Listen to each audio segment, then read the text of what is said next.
नमस्कार दोस्तों, स्वागत है आपका मोर सीजी अपडेट पर। आप सभी ने गिरधर साहू का नाम जरूर सुना होगा।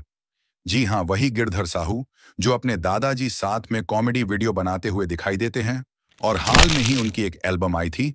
अब गिरधर साहू ने किया विवाह। जरा ठहरिए, असली राज थोड़ा बाद में खोलूंगा। शुरुआत देखकर हर कोई चौंक जाएगा, क्योंकि वीडियो में गिरधर साहू हैं, शादी के मंडप पर दिखाई देते हैं, जहां हर तरफ खुशी ही खुशी नजर आ रही है। पर असली बात यह है, ये कोई असली विवाह नहीं, बल्कि उनके नए एल्बम का दृश्य है। जी हाँ, इस गीत का नाम है बोली बचन। गाने में गिरधर साहू साथ नजर आ रहे हैं, खूबसूरत एक्ट्रेस ऋचा पाठक और उनके साथ बबा भी हैं, जो नए जोड़े को आशीर्वाद देने पहुंचे हैं। गाने की मिठास जिनके सुरों ने घोली है, गायक पंडित विवेक शर्मा और मोनिका वर्मा ने किया है। इसका गायन, उनके सुर हर श्रोता तक पहुंचे, इसका प्रयास किया हुआ है।